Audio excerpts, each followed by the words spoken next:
But anyway, we're going to move on so we can hurry up and get you guys out of here. But I'm going to try not to mess up his name because I want to say it all special. Mr. Matthew Caston is what I wanted to say. But he said it's Matthew Caston. I think you should go with what I said. I think you should be Matthew C. Caston, okay? Anyway, take for what you want to take it for. Okay, he is an educator, researcher, writer, self-taught blues guitarist from Mississippi. Oh, Lord, okay, let me put my glasses on. Whose work sits at the intersection of education, law, and history. His research examines the origins and development of Black education in the Deep South, highlighting the covert and innovative ways Black Americans created teaching and learning traditions during periods when their education was illegal.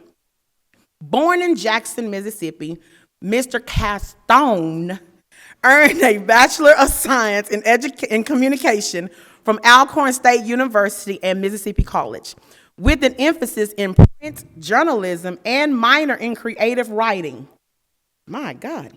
He is a graduate of the Clinton School of Public Service, where he earned a Master of Public Service in Education Policy, and is currently completing a second master's degree in educational leadership at the University of Arkansas.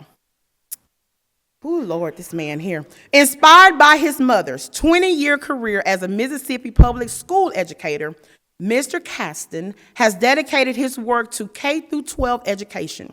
His experience includes leading after-school programs, managing tutoring teams in Little Rock Public Schools, supporting educators and school leaders, and delivering statewide teacher training for high-need schools across Arkansas. He has presented his research at universities and conferences throughout the South. Y'all clap your hands and welcome Mr. Matthew C. Caston.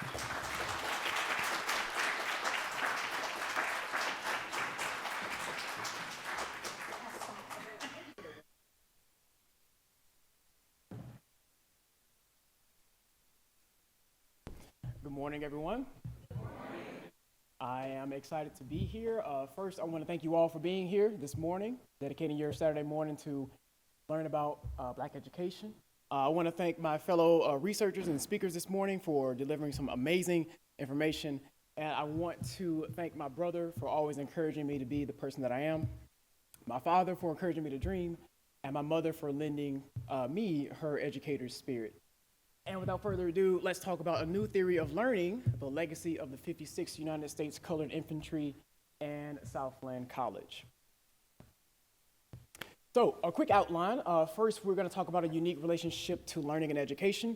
Then we're going to talk about contraband camps. What are they? Where are they? And we're going to talk about how people in the contraband camps will transform themselves from contraband to classmates. We're going to spend a little bit of time talking about hell in Arkansas, and we're going to talk about Southland and the work of the 56, and then we're going to end with a new theory of learning. Before we jump into contraband, let's talk about this unique relationship. So in my research, as my introductor mentioned, my research looks at the origin and development of Black education. Y'all can't hear me? I'm so sorry. Is that better? Not for me. I don't like the sound of my voice. Anyway, so I want to present y'all with some foundational Black Americans who practice education in a unique way, and their approach to education really struck me in my research. So first we have Phyllis Wheatley, born in 1753. Phyllis Wheatley became the first Black American to be published as a poet, but not here in the States, in England, because at the time she was not allowed to publish here in the States. We have Olaude Equiano, born in 1754 on the west coast of Africa. He was stolen and sold into slavery around the age of 14.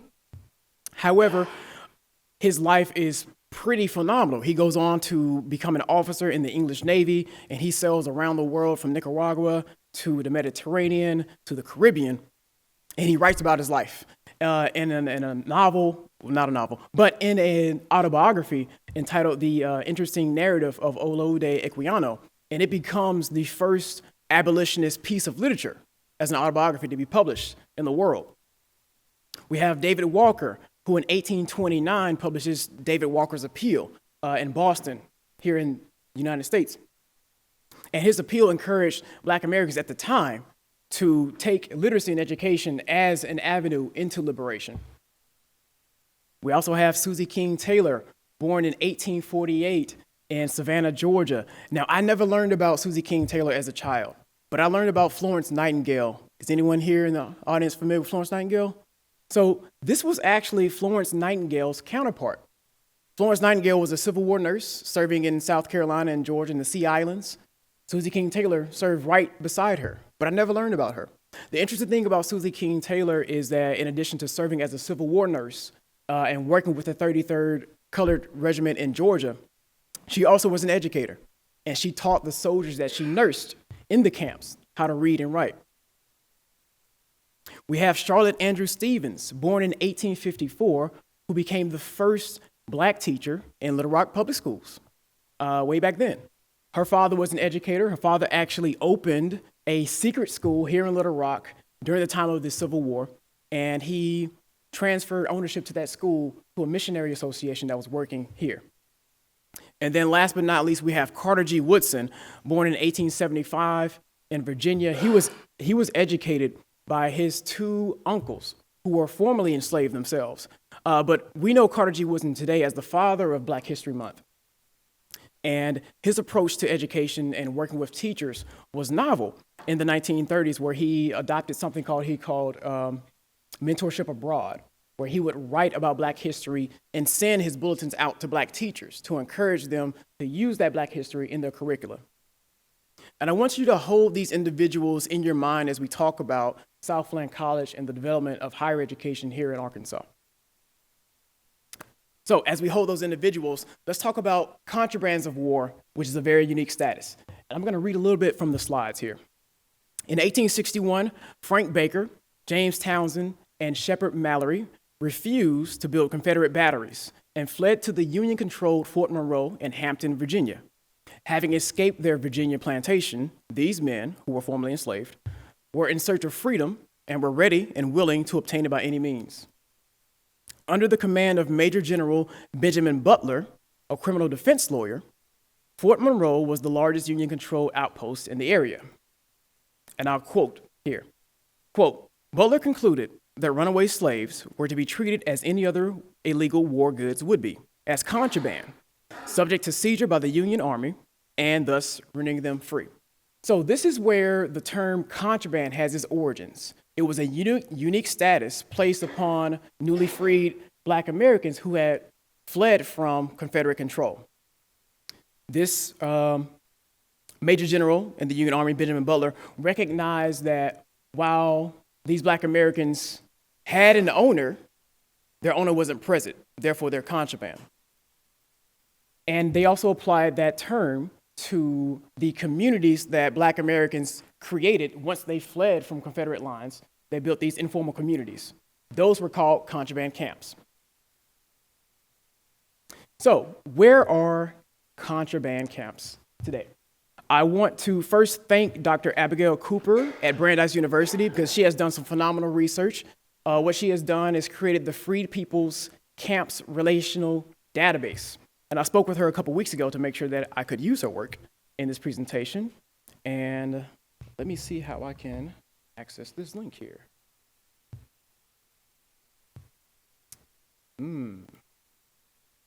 Interesting. I think, perfect, okay. So as I mentioned, Dr. Cooper's work has mapped out different contraband camps throughout the United States. And I want to start here by showing y'all Fort Monroe, where the term of contraband was first used. We can see it here, and you can see as a Union installation, it was a strategic position for the Union Army to be here, kind of protected by the water, but poised to make attacks on Confederate land here. Also want to draw y'all's attention to, as we see Fort Monroe here, that former contraband camp, we see how close it is to Hampton University. And the relationship between contraband camps and HBCUs is inextricably linked. My theory from my research is that a lot of the men and women in the contraband camps migrated over to help create some of these historically black colleges like a Hampton University and like a Southland Institute, which we'll see in just a few minutes. So if we zoom out, still looking at Dr. Cooper's work, we see other contraband camps clustered near Norfolk, Virginia. And as we go down this eastern seaboard a bit, we see a contraband camp in Wilmington, was that North Carolina, I believe. We see some around Charleston, South Carolina. We see a lot here, near Savannah and Port Royal. So that's South Carolina and Savannah, Georgia. And then we see some as far south as Jacksonville, Florida. I also want to draw y'all's attention to some other places that contraband camps were. Now, we think of the Civil War as a domestic dispute, and it certainly was, but it had international ramifications. We see a contraband camp all the way in the U.S. Virgin Islands, on the island of St. Croix, right? We see 3 contraband camps in Haiti. And we see one all the way in Key West, Florida. So again, just as a reminder, these contraband camps are places where Black Americans fleeing the Confederacy have created informal communities that fall under Union control. And so I'm very curious about what were the conditions in these contraband camps in Haiti. I do want to point out Dr. Cooper's work is really phenomenal because each point we have here, you can click on it, and there's a bit of a synopsis about the population in the camp and a little bit of details about what was going on in the camp. Now, although these locations are very interesting, they are not the focus of today's talk. The focus of today's talk is going to be contraband camps kind of clustered along the Mississippi River, and we can see here that there are quite a few, reaching all the way up to St. Louis even. But our focus specifically is, if I can find it, here we go. It's going to be these 5 contraband camps clustered around Helena, West Helena. So we see Camp Wood down here with a population of 490. We see Camp Colony, Camp Deliverance, and there's one actually in the town of Helena. It was called Old Island. And then if you notice, there is one point about 10 miles north of Helena here called the Orphan Home at Helena, with a population of 60. And I'll read the description here. Orphan Home, established at Helena after the Orphan Home at President's Island was deemed a success. The Society of Friends, a Quaker organization, sent emissaries to run the home. So this is basically the origins of Southland College. And we'll talk about how Southland College was converted from an orphanage into a college for Black teachers. But for that, we need to return to my presentation. Here we go.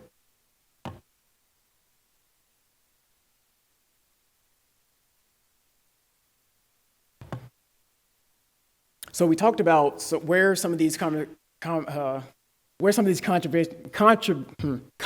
camps were located. So let's talk about what were the conditions inside the camp. So specifically, we're going to be talking about the conditions in the camps in and around Helena, West Helena. So for starters, very harsh conditions. There are an influx of thousands of Union soldiers as the war starts and as the war rages on, and hundreds of Black Americans who are fleeing Confederate plantations and seeking refuge in these contraband camps. Now, these contraband camps are also made of makeshift housing because, again, these Black Americans are fleeing. So they're coming and arriving with nothing but what they could carry. There's also a lot of sicknesses. Yellow fever and cholera are constant outbreaks within the camps, and the people in the camps are under constant threat of Confederate attacks. Later in the war, as Confederate soldiers are returning to the lands that they abandoned, there is a lot of tension and there is a lot of violence. And these Black Americans in the contraband camps were subjected to that violence. Conditions in Helena were so bad that Union soldiers began to refer to the town as Helen, Arkansas. And that comes from Thomas C. Kennedy's A History of Southland, which is a great resource that details the story of Southland College from the perspective of the Quaker missionaries. Lastly, Black Americans arrived in contraband camps with only what they could carry. However, they also brought knowledge of the land, oral traditions from generations past, means of escape, and their own learning ways that had forged in secret. And so one of my theories about this research, as I dig more into it, is that contraband camps, although they were places of immense suffering, were places of transformation for a lot of Black Americans, because this is the first time that, number one, they are building community, self-directed community, right? They are exchanging ideas, knowledge, wisdom. They're looking for family members. And so all of these things create a unique environment that I feel needs more study. So specifically about Helena, I wanted to read from some of these historical panels in the town of Helena that tell a little bit more about the troops there and some of the battles. So really quickly, on April 6, 1863, Adjutant General Lorenzo Thomas made a speech at Fort Curtis, seeking to enlist former slaves into the U.S. Army. The next day, hundreds of Black men joined the 1st Arkansas Infantry, African descent. Later designated as United States Colored Troops, these soldiers took an active role in winning freedom for Arkansas slaves. The 54th, 57th, and part of the 69th USCT were raised from Phillips County, so the local area. USCT were in Helena from April 1863 until the war's end. The USCT faced hardship and prejudice, but fought well and served with distinction. Now, that panel mentions Fort Curtis, and Fort Curtis is very important because in the next panel, we see some more information, and I'll read again. In August 1862, the Union forces occupying Helena erected on this site a redoubt of earth and timbers to serve as the key to the city's defenses. Fort Curtis, named for the Union general in command at the time, was one of 5 fortified positions which enabled Union soldiers to repulse a Confederate attack on July 4th, 1863. And that attack was designed to recapture the city and relieve the siege at Vicksburg. On the day of the attack, 4,129 Union officers and men under General Prentice were positioned in and around the fort against 7,646 Confederate troops under General Holmes.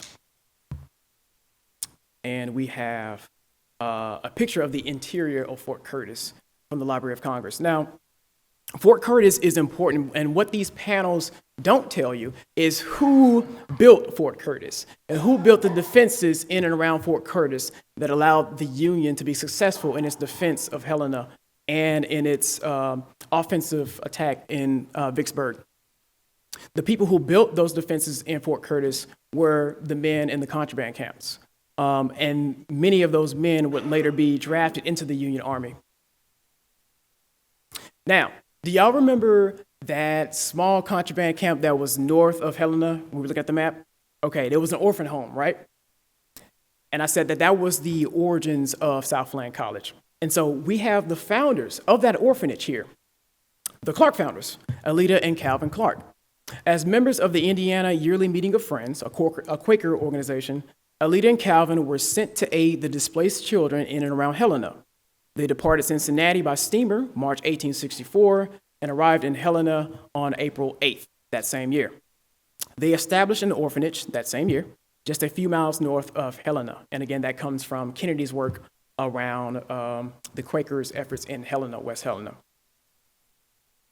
They operated the orphanage for about 2 years, so until about 1866. That's after the Civil War. And the immediate aftermath of the Civil War was just as chaotic as the middle of the Civil War, because we have people returning to their lands, we have people still trying to find family, we have people trying to rebuild their lives and their sense of self. So there's a lot of things that are happening. And the orphanage that the Clarks have established is in jeopardy. Not only is it, on land that's about to be reconfiscated by returning Confederates, but they're also experiencing financial troubles. And so they have a choice to make. They either have to find the money to buy the land so they can keep the orphanage, or they have to forfeit the orphanage. Thankfully, that's when we have the story of the 56th United States Colored Infantry. And this is when they built the school, right? So they struck up a partnership. The 56 were assigned to Helena from 1863 until the end of the war. And so they spent a lot of time in Helena, building garrisons, building and repairing roads. They were charged with protecting a lot of strategic military assets in and around Helena, which did include many of the contraband camps. So these soldiers were intimately connected with the land of Helena and the people in the contraband camps. And so they were already invested emotionally. And when they heard that the orphanage needed some help, they stepped in. And this is how they built the school. So physically, they cleared the land. They chopped trees. They dug latrines. They erected the first school buildings that will become Southland. Fiscally, these men of the 56th United States Colored Infantry raised $2,000 through musical concerts and direct pension donations. $900 of that $2,000 was used to purchase 30 acres. And then the Clarks also put up money to purchase an additional 50 acres in the surrounding town. Remaining funds were used to buy building materials, including lumber, cement, lime, 2 cows, and a calf. And the 56th United States Colored Infantry also served the school forcefully. They guarded the school against Confederate attacks and other domestic terrorism attacks, and they also attended classes. And the photo we have here is Southland College circa 1895 from the Black History Photograph Collection, courtesy of the Butler Center for Arkansas Studies at Central Arkansas Library Systems. Before I open the floor for questions, I want to share a few photos with y'all. These photos are courtesy of the Southland College digital exhibit at the University of Arkansas Archives. So here we have the school building and chapel. We have the interior of the dining hall from 1926.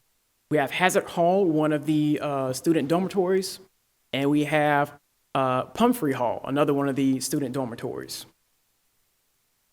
Also wanted to share some primary documents from Southland, again, courtesy of the Southland College digital exhibit at the University of Arkansas Archives. On the far left here, we have a circular from Southland College and Normal Institute from 1880 to 1881. And this was basically an informational packet about the school. It had things about the dress code, what students could expect, things about the curriculum, travel, information about taking the train into Helena.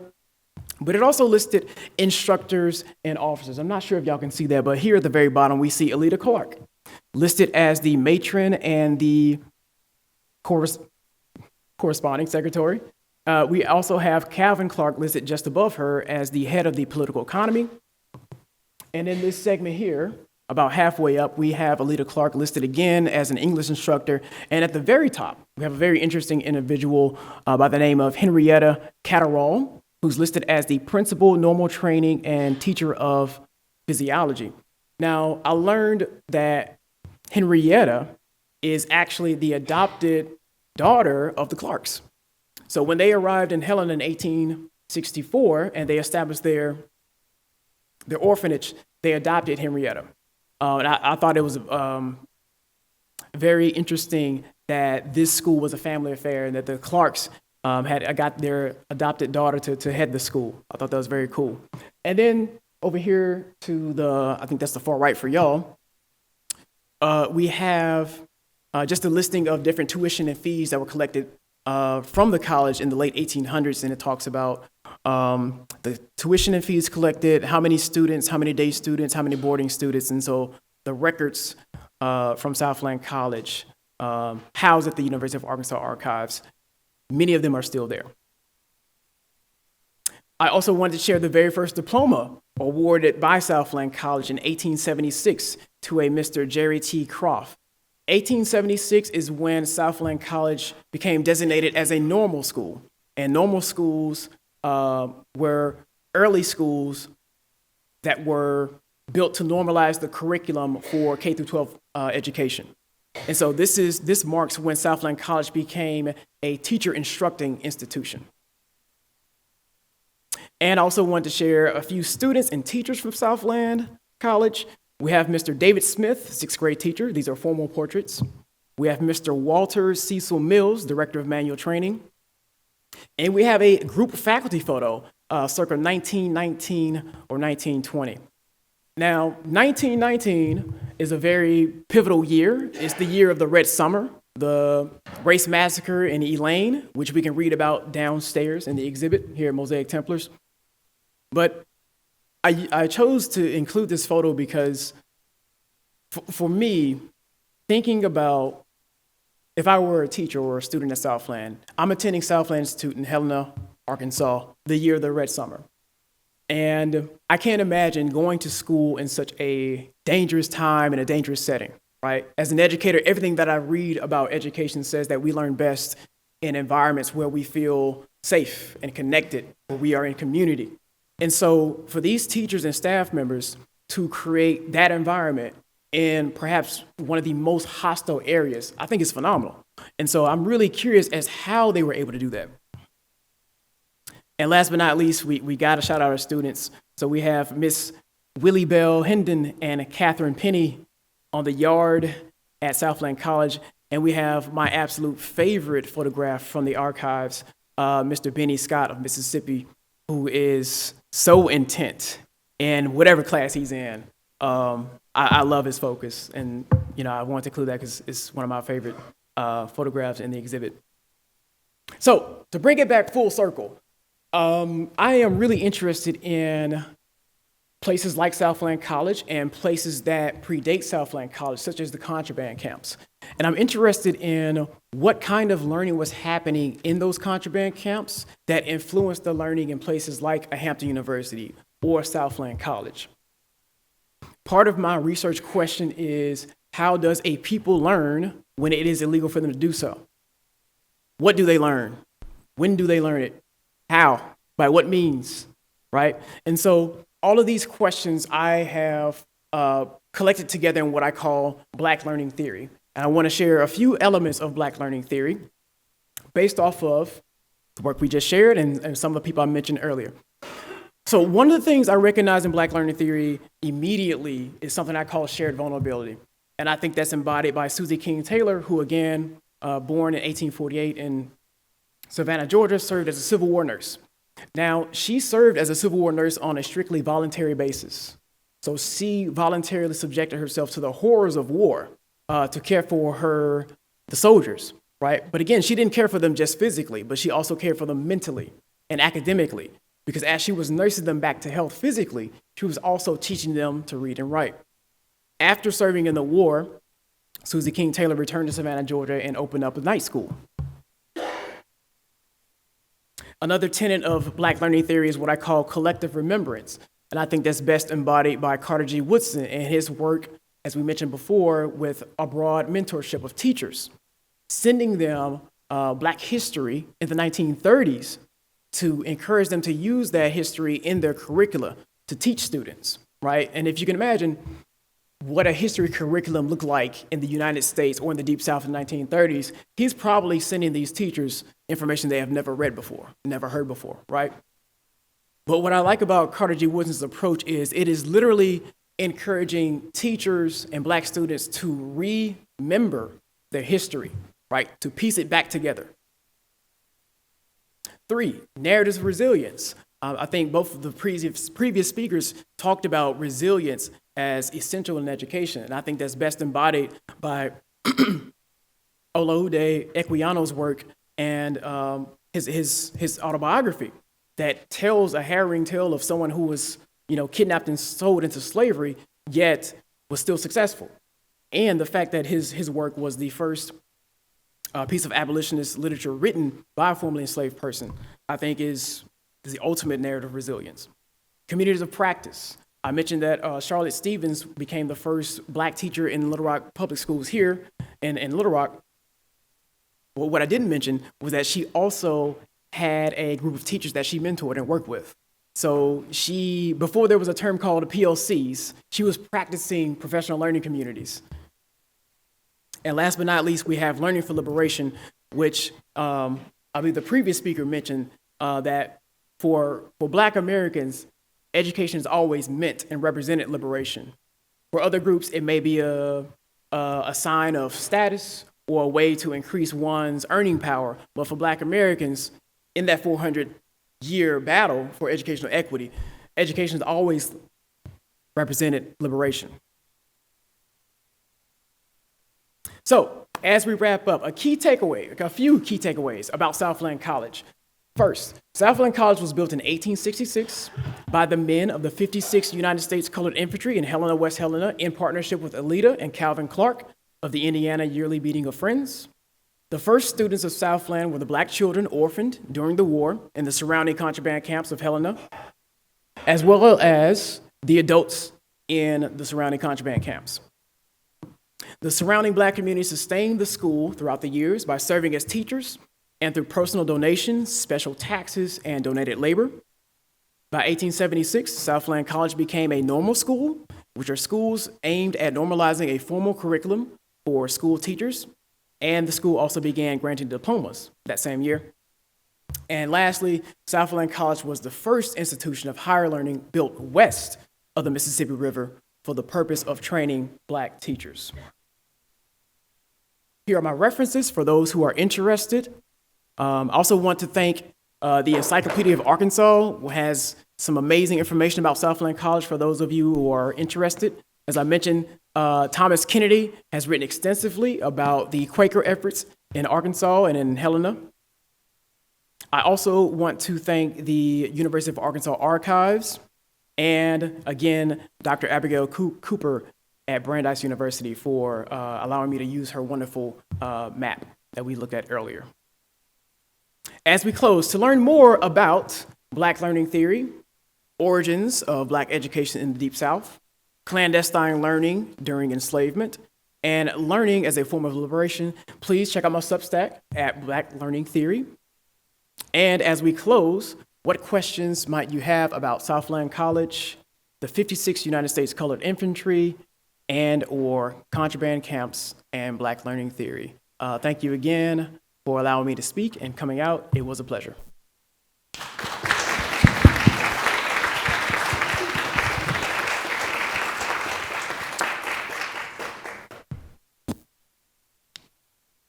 Any questions? Oh.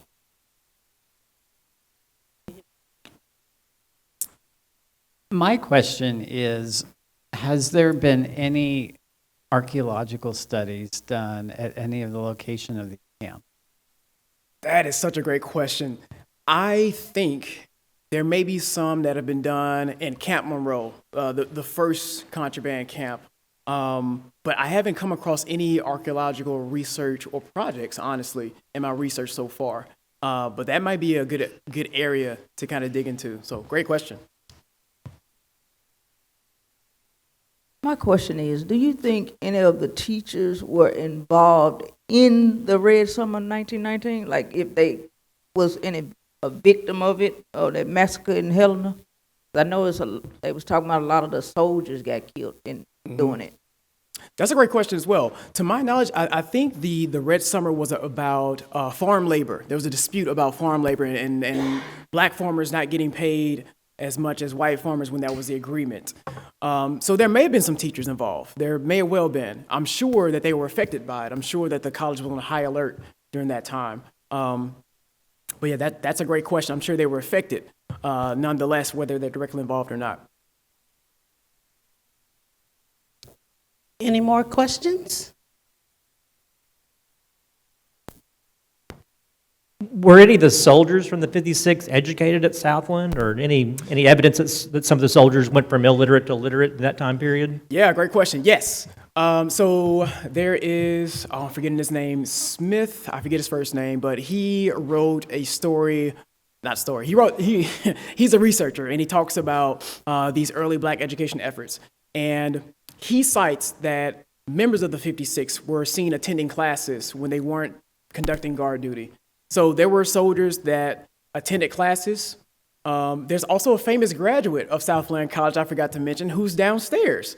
Abraham Miller from Pine Bluff attended Southland College, and you can learn about him downstairs. If you can't tell, I'm encouraging y'all to go downstairs and spend some time in the exhibit. I love this place. I used to work here a long time ago. But yes, so some soldiers did attend classes there. The other thing I didn't mention is one member of the 57th United States Colored Infantry by the name of Alexander Lewis Rush. He attended Southland as well. And after the Civil War, he moved to Little Rock and became one of the first black representatives at the Arkansas State House of Representatives. His story is not well known, but I ran across his story in this research, and I'm wondering, like, is there a biography of this person? There doesn't seem to be. But it seems as though Southland touched many lives here in Arkansas, different parts of Mississippi. But that's a great question about some of the graduates, and perhaps that's another avenue that I can look into to further this research. So thank you for the question. Any more questions?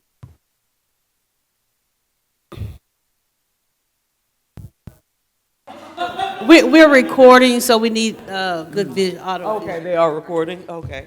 I just want to make sure that I was clear. You said that your work on contraband camps and the Black learning theory is on your Substack. Did I hear that correctly? Yes. I will see if I can post this entire presentation. I know there's some intellectual property I want to protect. But yes, you can learn more on my Substack, which is Black Learning Theory.